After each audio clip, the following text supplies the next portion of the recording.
A palavra devoção significa sacrifício, significa esforço, significa aplicar, significa você dar tudo que você tem a alguém ou a algo. Então nós oramos para que esse avivar venha em nosso coração, um avivar da devoção para com Ele. É esse avivar que nós temos clamado dentro de nós. Nós não queremos ficar embaraçados com as coisas desse mundo.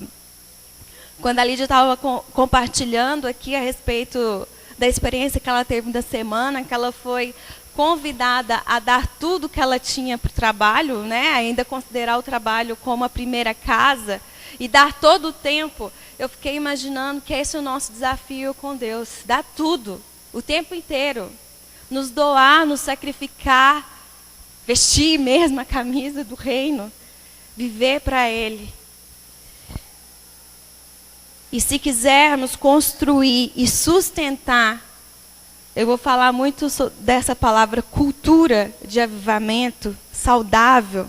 Nós precisamos, antes de tudo, esclarecer nossos valores e as nossas prioridades. Você precisa pensar, nós precisamos pensar quais são os nossos valores e quais são as nossas prioridades. O que rege a nossa vida, o que governa a nossa vida, o que tem autoridade sobre nós. Muitas vezes nós falamos assim, Jesus é o governo sobre mim. Ele é o meu Senhor. Ele é a minha autoridade. Mas você só vai saber se isso é uma verdade no seu coração quando as situações vierem. E quando as situações vierem, você vai ver se realmente é Cristo, se é o dinheiro, se é o poder, se é você mesmo que rege a vida, a sua vida. Como Pedro, como eu falei, Pedro quando chega para Jesus e fala, Senhor, eu te amo com tudo que há dentro de mim, eu nunca deixaria o Senhor. E Jesus fala assim, ô meu filho, você vai me negar ainda 3 vezes antes do galo cantar. E quando fala de prioridades, eu coloquei 3 pontos para a gente analisar. Primeiro, são horas desperdiçadas. Quantas vezes nós desperdiçamos as nossas horas? Não é verdade? O John Piper, acho que é o John Piper que fala isso, se não me corrijam. Fala assim que o Facebook e o Instagram vai servir para uma coisa quando você entrar no reino de Deus. Para você não ter desculpa que você não tinha tempo de orar. Teve muito tempo de ficar no Face e no Instagram, então não vem com desculpa que você não tinha tempo de orar, não. Vai ser um argumento, vai ser, provo que você tinha tempo para oração. Então, quantas horas desperdiçadas? Desperdiçadas conosco mesmo. Não estou falando que você não deve ter um tempo para você, assistir um filminho, comer uma pipoca, sair com a família. Isso tudo faz parte, o Senhor se alegra com isso. Estou falando de horas desperdiçadas, aqueles momentos que você sabe que é o seu momento com Ele e você troca isso facilmente por qualquer outra coisa. Ou Ele tem te chamado para mais fundo, mais conhecimento bíblico, mais devoção nele e você tem se esquivado. Isso são horas desperdiçadas. E o tempo passa tão rápido, gente, tão rápido, que eu me lembro que um tempinho atrás eu estava orando, eu estava pregando aqui com uma barriga gigante, e hoje ele está aqui na minha frente com 6 meses de idade. Vendo a mamãe pregar, né, amor? O tempo passa muito rápido, ele não espera. Como dizia o meu professor, anda logo, vai fazer o trabalho que o tempo ruge. E de fato o tempo ruge. Então, primeira coisa, as horas desperdiçadas. A segunda coisa que nós devemos analisar nas nossas prioridades são prioridades inapropriadas. Imagina uma estante toda desorganizada. Imagine uma estante onde você coloca a panela de arroz que deveria estar na geladeira, não é verdade? Onde você coloca uma escova de cabelo que deveria estar no seu quarto. onde tem elementos que não deveriam estar ali e os elementos que deveriam estar ali estão todos desorganizados. Isso é quando nós temos prioridades inapropriadas, a nossa vida se desorganiza.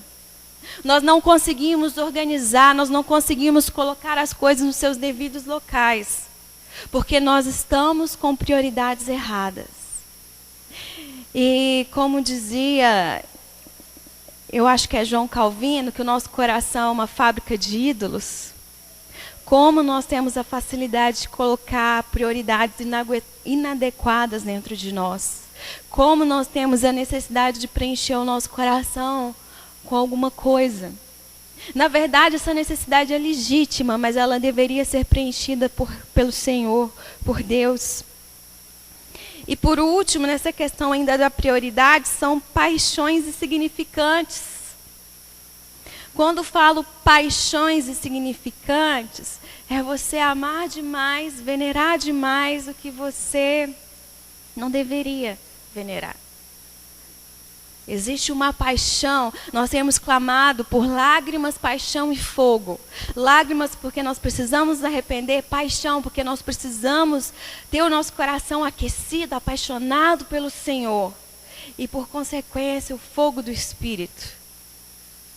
Precisamos sempre sondar o nosso coração se não tem uma paixão roubando o lugar da verdadeira paixão, do verdadeiro amor, do amor maior dentro de nós. Então, se nós queremos uma cultura de avivamento, se nós queremos que a nossa espiritualidade desemboque nisso, nós temos agora, hoje, que avaliar os nossos valores e as nossas prioridades. O que é mais importante? O que é mais importante? É o que a gente mais se esforça. É o que a gente mais demanda tempo. Doa tempo. E nós somos chamados, igreja, nós temos um desafio enorme. Porque nós somos chamados para trazer o céu para a terra. Experimentar a presença e o poder de Deus e a manifestação dele. Se você é igreja, se você é filho de Deus, você e eu temos esse desafio. Chamar céu para a terra. Clamar pela presença e o poder dele sobre nós, não apenas aqui nesse ambiente, mas nos locais onde você está, onde você pisa, onde você se relaciona. Esse é o maior desafio, chamar céu para a terra no seu ambiente, no seu cotidiano, no seu trabalho, na sua escola, na sua faculdade, na sua família, na sua casa. Temos uma grande responsabilidade, anunciar o nome. Que esse nome seja através das nossas palavras, dos nossos comportamentos, através do nosso olhar, através das nossas atitudes, mas está sobre nós um grande peso de responsabilidade de anunciar quem é Jesus. Quem é aquele que tem o caminho para a vida eterna, aquele que está vindo e que nós, como igreja, temos a responsabilidade profética de preparar o caminho para que ele venha. Tudo isso, toda essa vontade nossa de querer esse avivamento, vai requerer de nós uma espiritualidade. Não tem como eu ficar clamando, Deus, eu quero um avivamento, aviva o meu coração, se eu não tenho uma vida de espiritualidade e de intimidade com Ele. Nós falamos muito sobre isso nas reuniões. Intimidade, espiritualidade, oração, nós precisamos, nós queremos. Mas definitivamente, eu creio que Deus, Ele quer fazer algo na igreja hoje. E Ele está levantando um remanescente, pessoas que têm se esforçado, que têm clamado, que têm se quebrantado, que têm morrido a cada dia por Ele. E que não têm aceitado o comodismo, que não têm aceitado nada que não seja uma vida em devoção e esforço a Ele. Então hoje eu gostaria de trabalhar em 4 pontos. E eu vou falar sobre cada um. Mas Se queremos um avivamento, nós queremos que a nossa espiritualidade leve o nosso coração a se avivar, nós vamos ter que aprender a adorar a Deus poderosamente, orar ardentemente, ouvir cuidadosamente e obedecer corajosamente. E eu vou começar com adorar a Deus poderosamente. Quando a gente fala em adoração, talvez venha à sua mente assim, eu vou levantar as mãos para os céus e vou adorar a Deus. Essa seria a forma mais fácil de adoração. Mas adoração é algo muito mais profundo. Envolve, como a Ana falou, você ser íntegro, você ser inteiro. Te envolve por completo. Todos os exemplos aqui que eu vou usar vai ser do próprio Jesus, da pessoa de Jesus. Mas nesse quesito adoração, eu gostaria só de lembrar a vocês da figura de Daniel. Daniel, ele foi um grande adorador. Quem conhece a história de Daniel sabe como ele adorou a Deus a partir do comportamento, a partir da expressão dele, a partir da fidelidade dele. E a partir dessa fidelidade, dessa expressão, desse esforço, ele levou todo um povo a reconhecer que existia só um Deus. Levou todo um povo a adorar o verdadeiro Deus. Todos aqui se lembram da passagem lá da Cova dos Leões, não é verdade? Que sai o decreto, Daniel, você não pode se prostrar perante Deus. E Daniel, ele vai para o lugarzinho dele, abre as janelas de Jerusalém e se prostra 3 vezes durante o dia, como era de costume. E chegam para ele e falam, você vai morrer, cara, acabou. E ele vai para a Cova dos Leões e os leões ficam de jejum a noite inteira. E quando o rei olha aquilo, ele fala, Daniel, verdadeiramente existe um Deus e é o seu. Isso é uma adoração. Envolve a nossa vida, envolve o nosso comportamento, nos envolve de forma inteira. E adorar a Deus de forma poderosa, eu vou exemplificar com a atitude de Jesus em Mateus 4.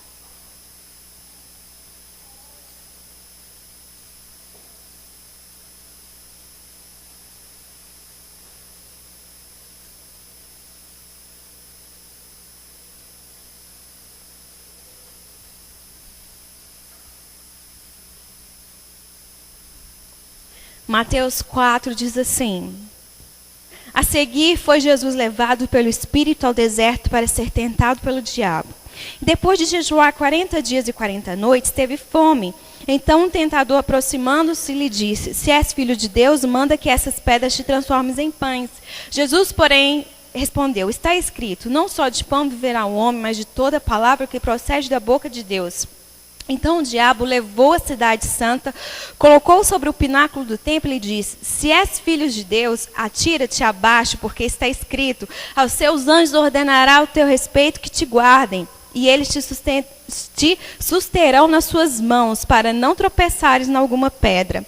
Respondeu-lhe Jesus, também está escrito, não tentarás o Senhor teu Deus. Levou ainda o diabo a um monte muito alto, mostrou-lhe todos os reinos do mundo e a glória deles. Ele disse, tudo isso te darei se prostrado me adorares. Então Jesus lhe ordenou, retira-te, Satanás, porque está escrito, ao Senhor teu Deus adorarás e só a ele darás culto. Com isso deixou o diabo e eis que vieram anjos e o serviram. Bom, por que eu peguei esse exemplo de uma adoração a Deus poderosa? Porque o diabo aqui estava numa figura de tentação a Jesus, para fazer ele de alguma forma se esquivar ali. Jesus estava com fome, já estava dias e dias sem comer, já estava fraco. E o diabo vem e fala, olha, pede para essa pedra aqui ó, se tornar pão, você está com fome. E Jesus ele sempre rebate com uma palavra, porque o coração dele era cheio da palavra de Deus. E por último, Satanás vira para ele e fala assim aqui, eu vou te dar tudo, eu vou te dar a glória toda. Vem, se prostre perante mim. E Jesus fala que assim, ó, só há um Deus que eu adoro. Só há um Deus que eu presto culto. E na mesma hora, Satanás saiu fora. O que eu aprendo com isso? Vamos levar a nossa vida cotidiana. Adorar a Deus corajosamente, poderosamente, requer de nós a perder muitas coisas e a perder tudo. Jesus aqui, entre aspas, ele foi negando. Não, eu não quero glória, eu não quero fama, eu não quero alimento. Só uma coisa que eu quero, só algo, só um desejo no meu coração. E pensa um pouquinho você, quantas coisas são oferecidas a você. E quantas coisas você precisa abrir mão, você precisa deixar, você precisa perder para honrar o nome de Deus. Isso é adorar a Ele de forma poderosa. Quando você não negocia, quando você não abre mão, quando você fala, eu permaneço nele, e nada vai negociar os meus valores, nada vai negociar as minhas prioridades. Isso é uma adoração a Deus de forma poderosa. Por que eu falo que é uma adoração de forma poderosa? Porque quantas vezes nós conseguimos ver irmãos nossos sendo engolidos por mamon, sendo engolidos por poder, sendo engolidos talvez por uma faísquinha desse tamanho, mas ele não consegue perder. E ele vai com toda a força naquela faísca. Então, adorar a Deus de forma poderosa vai ser você, custe o que custar, você permanece firme nele. E você dá a ordem dizendo, eu adoro apenas o único Deus. O único Senhor. Não há dinheiro que pague. Não há fama, não há título, não há status, não há emprego, não há relacionamento, não há nada que cubra isso. Perca tudo, abra mão de tudo, mas adore a Deus de forma poderosa. Lembre de Daniel, ele abriu mão da vida dele, ele estava indo direto para a cova. Mas adore a Deus poderosamente. E nessa história de Daniel, eu sempre me perguntei, por que Daniel não foi para dentro do banheiro orar? Por que ele teve que abrir as janelas de Jerusalém para todo mundo ver que ele estava orando? Se ele estava em um risco iminente, por que ele não foi e fechou a porta do banheiro e foi orar para ninguém ver ele orando? Porque ele tinha uma atitude de adorar a Deus de forma poderosa. Ele sabia do poder de Deus, ele sabia de quem Deus era, e ele colocou a vida dele nas mãos do Senhor. Ele arriscou tudo que ele tinha, e ele teve uma adoração poderosa. Assim como Jesus, aqui no deserto, com fome. Imagina você com fome. Se eu ficar com fome 5 horas já é um problema. Agora, uma semana, 40 dias... Você come até a parede, aqui, ó, até esses quadros aqui, fica muito gostoso. Agora alguém chegar para você, com você 40 dias de fome, falar assim que, ó, você tem poder para transformar essas pedras em pães. E ele falar assim, ó, não, eu não negocio. Então adorar a Deus de forma poderosa é você, se precisar, perder tudo, até a própria vida. Mas permanecer firme, como uma coluna, firme, e não negociar os princípios nele. Segundo ponto, é orar ardentemente. Como dizia um pregador, falando assim, eu nunca orei mais de 5 minutos. Aí todo mundo assusta, uau, ele nunca orou mais de 5 minutos, pecador. Mas ao mesmo tempo ele fala assim, mas eu nunca fiquei mais de 5 minutos sem orar. Ou seja, é orar a todo tempo. Orar sem cessar, orar de forma ardente. E como nós vimos isso, e como nós podemos ver isso no Evangelho, Jesus fazendo. Lá em Lucas 5,16, vamos abrir. Lucas 5,16.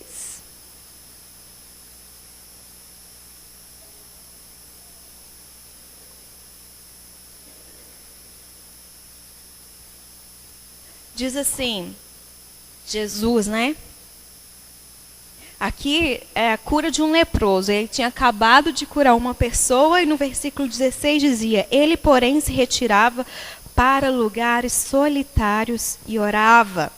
Lucas 6:12. Naquele dia retirou-se para o monte a fim de orar e passou a noite orando a Deus. João 17, 1.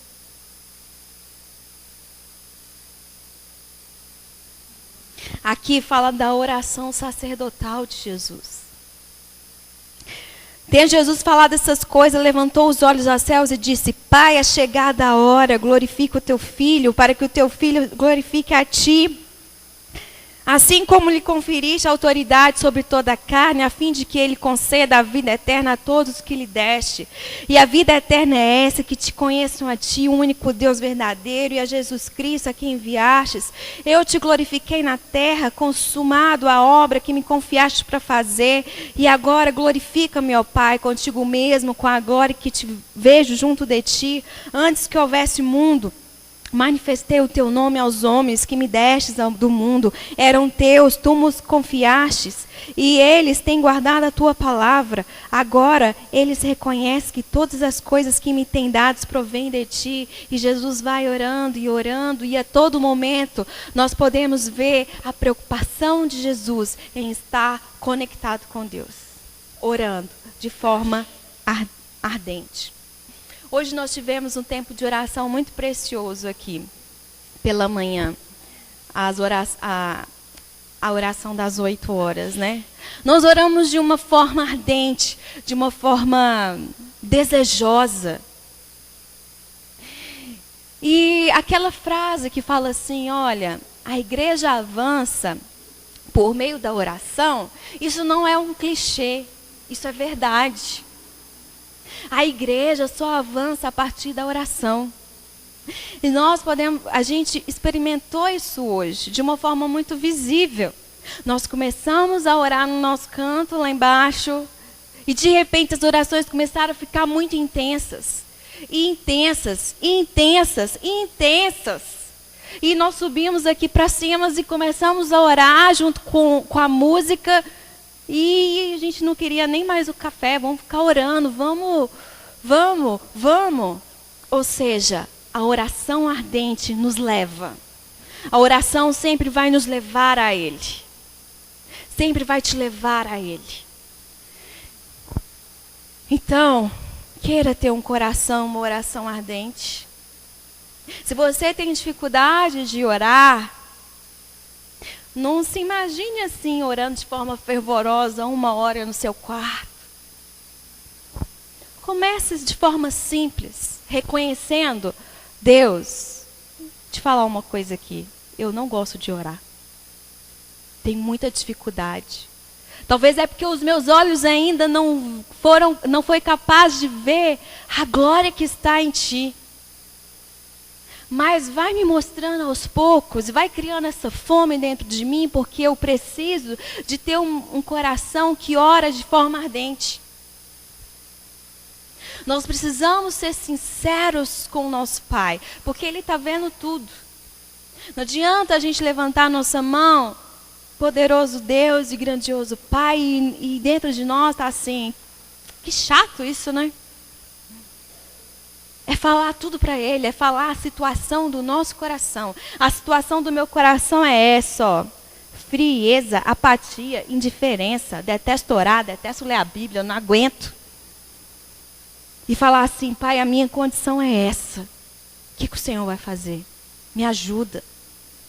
É isso que Ele quer de nós. É isso que Ele espera de nós. Então, o segundo ponto é orar de forma ardente. Ora. Você está dentro do ônibus? Ora. Está no seu trabalho? Que a sua mente esteja ali. Pai, o Senhor está aqui. Tenha essa cultura com Ele de oração. Porque Ele está do seu lado a todo momento, não está? Não é verdade? Ele não está com você? É falta de educação uma pessoa ficar do nosso lado a todo momento e a gente não falar nada, absolutamente? Eu fico imaginando isso. Às vezes eu termino o dia e eu falo assim, Jesus, desculpa, hoje eu conversei muito pouco com o Senhor. Isso é muita falta de educação. E eu não gosto quando as pessoas não conversam, né? Às vezes eu fico brava com o Deide, porque às vezes ele não conversa comigo, às vezes quase sempre. Mentira. Então, eu fico imaginando como é com o Senhor que está ali do meu lado. E eu vou fazendo uma coisa e outra. Mas muito além de orar, Ele quer de nós uma oração ardente. Um clamor ardente. Oi?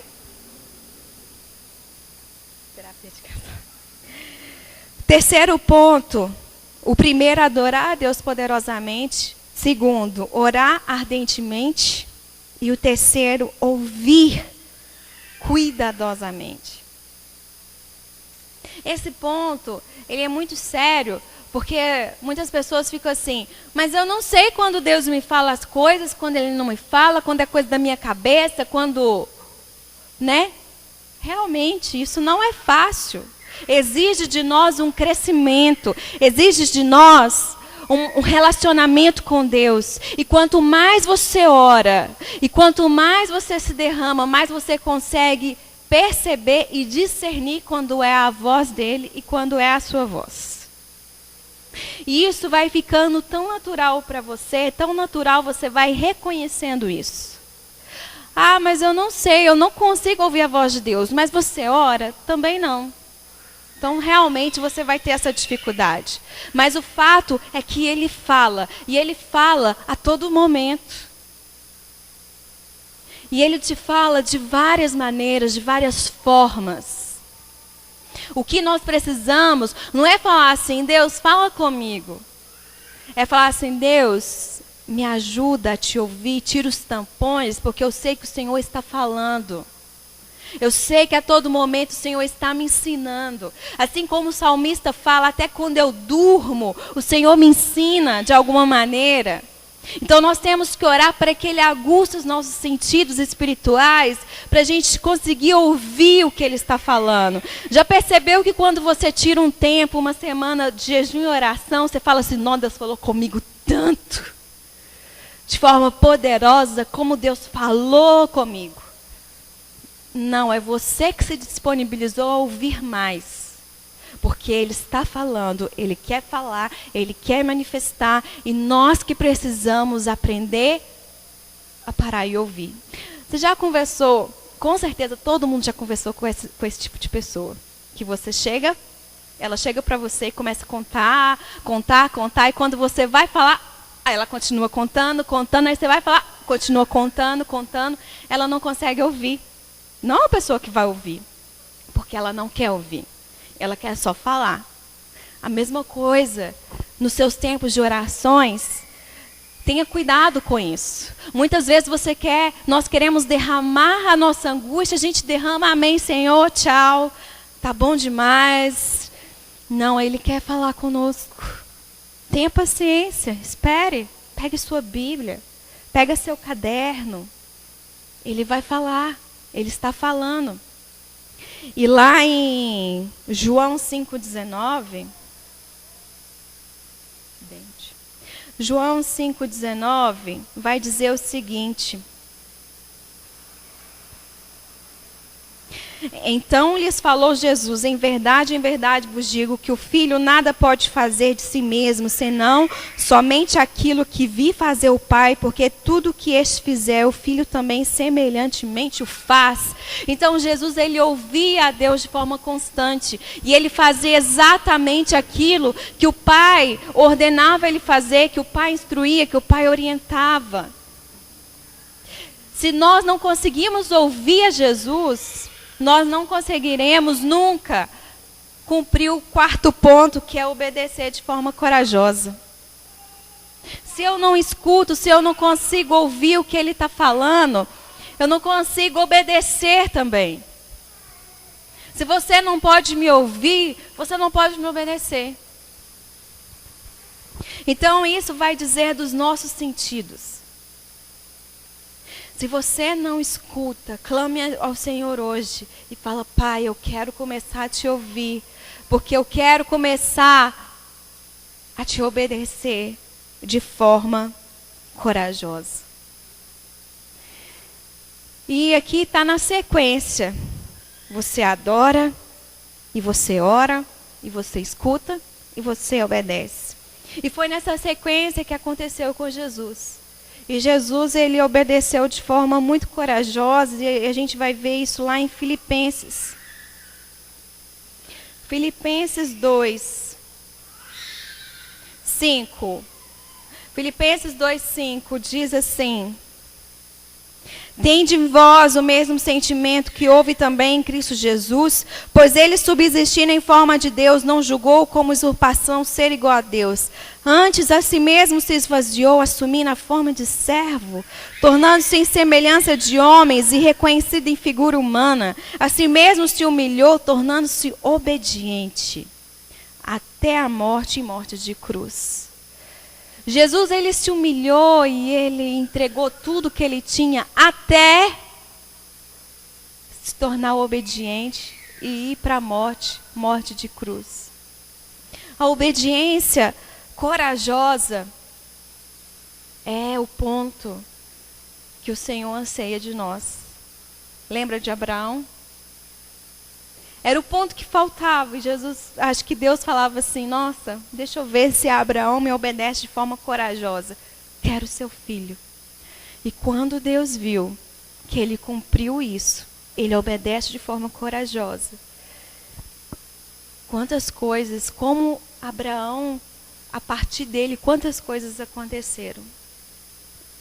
E quando você pega a Bíblia, você vê como que o Pai espera de nós obediência. Porque a obediência, sabe o que a obediência comunica para ele? Confiança, amor, entrega. Você confia. Se você falar para o seu filho assim, pula, é porque você vai segurar ele. Você não vai falar para o seu filho, pula e deixar ele cair. E quando nós temos medo de confiar e obedecer a Deus, é porque ainda a gente não conhece Ele de fato, porque a gente ainda não confia nele de fato. Então, se nós queremos uma cultura do avivamento, existem esses 4 elementos: adorar a Deus de forma poderosa, orar ardentemente, ouvir cuidadosamente e obedecer corajosamente. Isso tudo pode virar uma cultura. E quando isso virar uma cultura, sabe o que acontece com o nosso coração? Ele fica avivado. Não tem como não ficar. Ele nos aviva, porque Ele deseja derramar isso dentro de nós. Ele deseja nos tornar chamas ardentes para Ele. Então isso é uma cultura. Se você quer criar uma cultura de ter um coração avivado, precisa que esses 4 pontos aqui façam parte da sua vida e da minha vida.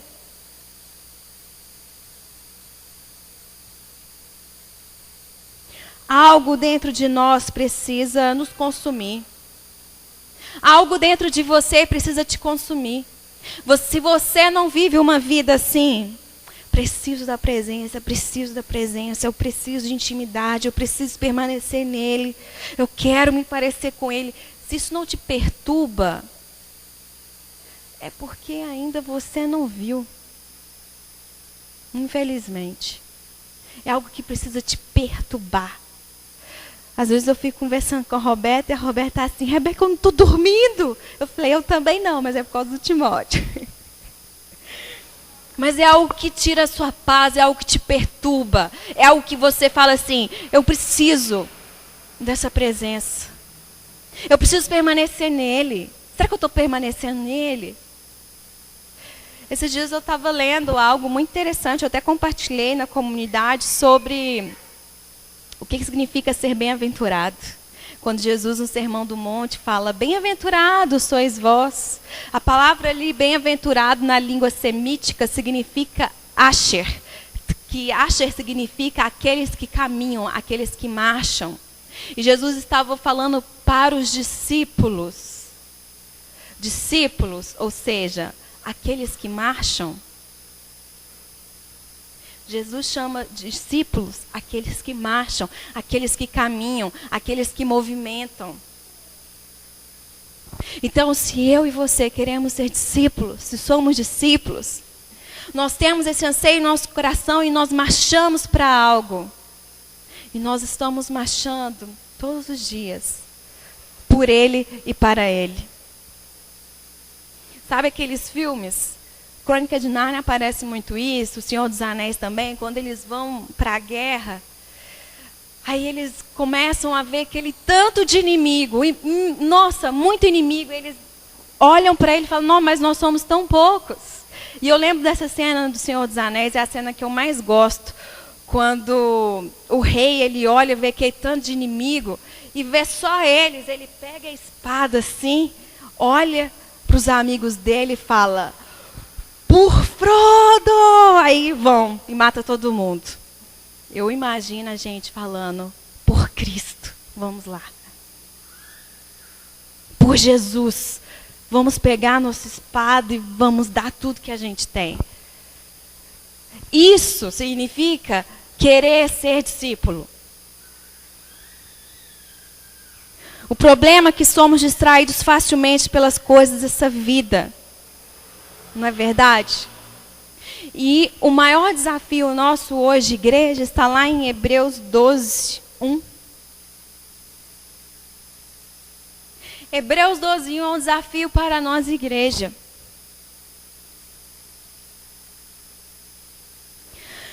Portanto, também nós, visto que temos a rodear-nos tão grande nuvem de testemunhas, desembaraçando-nos de todo o peso e do pecado que tenazmente nos assedia, corramos com perseverança a carreira que nos está proposta, olhando firmemente para o autor e consumador da fé, Jesus, o qual, em troca da alegria que lhe estava proposta, suportou a cruz, não fazendo caso da ignomínia, e está sentado à destra do trono de Deus. O maior desafio nosso é olhar firmemente para o autor e consumador da fé, correr olhando firmemente para ele.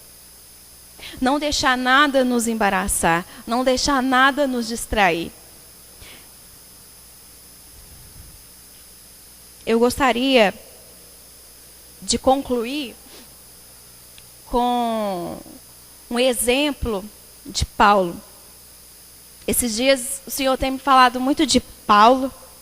Eu não assisti o filme Paulo, mas eu estou encucada, assim, eu fico encucada com o que Paulo viu naquele Atos 9, quando ele cai, quando uma luz ofusca os olhos dele. O que será que Paulo viu ali? Que ele foi uma chama tão poderosa para o reino de Deus. O que será que aconteceu, né? Vamos lá para Atos 9.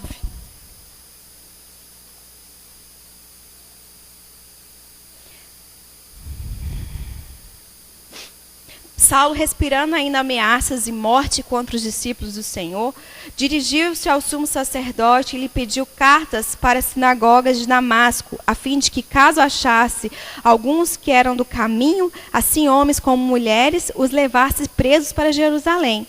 Seguindo ele estrada fora, ao aproximar-se de Damasco, subitamente uma luz do céu brilhou ao seu redor, e caindo por terra ouviu uma voz que lhe dizia, Saulo, Saulo, por que me persegues? Ele perguntou, quem és tu, Senhor? E a resposta foi, eu sou Jesus, a quem tu me persegues, mas levanta-te, entra na cidade, onde te dirão o que te convém fazer. Os seus companheiros de viagem pararam emudecidos, ouvindo a voz, não vendo contudo ninguém. Então se levantou Saulo da terra e, abrindo os olhos, nada podia ver. E guiando-se pela mão, levaram-no para Damasco. Estes 3 dias sem ver, durante os quais nada comeu e nada bebeu. Versículo 17. Então Ananias foi e, entrando na casa, impôs sobre ele as mãos, dizendo, Saulo, irmão, o Senhor me enviou, a saber, o próprio Jesus, que te apareceu no caminho por onde vinhas, para que recuperes a vista e fiques cheios do Espírito Santo. Por que eu gostaria de terminar com Paulo? Estamos falando de avivamento e espiritualidade. Se queremos viver um avivamento sem espiritualidade, é impossível. Se queremos uma espiritualidade que desemboque num coração avivado, nós precisamos adorar a Deus poderosamente, orar de forma ardente, ouvir de forma cuidadosa. Nós precisamos obedecer de forma corajosa. Mas para que isso aconteça, nós precisamos ser ofuscados com uma luz do próprio Cristo. E quando eu digo ofuscado, é para a gente se tornar cego mesmo. Cego para nós mesmos. Para quando a gente abrir os nossos olhos, a gente conseguir ver apenas Ele. Sermos cheios do Teu Espírito, do Espírito de Deus. E foi isso que aconteceu com Paulo. E a esperança é que, nesta manhã, se você ainda não foi ofuscado com a luz dele, se você ainda segue seu caminho, pensando que você vai cumprir os seus planos, que ele venha, te ofusque com a luz dele, te faça cego, que você caia, que você se embarace na sua própria razão. E quando você tornar a ver, que você veja o Rei da Glória e que você seja cheio do Espírito Santo. Não existe uma espiritualidade se isso não aconteceu na sua vida e na minha vida. Eu só sei de uma coisa. Eu estudando o livro, o Leonard Ravenhill falou também de Paulo. E eu vou ler uma pequena passagem que ele diz o seguinte. Será que ele teve uma visão do novo céu, da nova terra? O Leonard Ravenhill perguntando, o que Paulo viu? E do Senhor reinando soberano? Não sei, mas uma coisa sei com certeza. Ele modificou a Ásia, deixou os judeus profundamente irritados, encolerizou os romanos, ensinou para mestres e teve piedade de carcereiros. Ele e outro pregador de nome Silas dinamitaram as paredes da prisão com suas orações para realizar a obra do Senhor. Paulo, servo de Jesus Cristo, escravo de Cristo pelo amor, depois de reconhecer que o coração mais duro que Deus conquistara era o seu, resolveu ir abalar o mundo para Deus. Em seus dias, ele trouxe à terra os poderes do mundo vindouro, restringiu a operação de Satanás e sofreu, amou e orou mais que todos nós. Irmãos, caiamos de joelhos outra vez, se quisermos recuperar a espiritualidade e o poder dos apóstolos. Eu vejo que talvez a igreja hoje, a igreja brasileira, tem passado um período de mais apatia e frieza espiritual. E quando nós olhamos para essa fé, quando nós olhamos para Paulo, a gente acha uma coisa totalmente distante.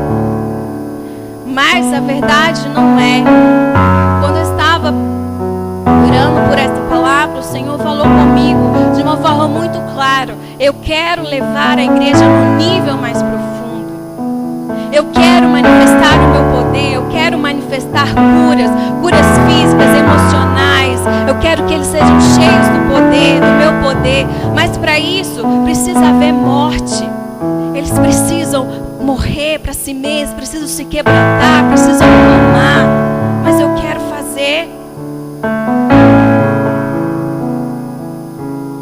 Nós não podemos nos conformar com um evangelho desse jeito, porque isso não aconteceu só com os apóstolos. Se você e eu, nós acreditamos que esse evangelho é de poder, esse evangelho é de fogo, que isso existe, nós precisamos clamar por essa espiritualidade. Nós precisamos clamar e falar: Jesus, então, que eu caia, que venha a tua luz, mas que eu veja a partir do meu coração cheio do Espírito Santo. Eu queria que você fechasse os olhos. Eu queria que nessa manhã tivesse o esforço nosso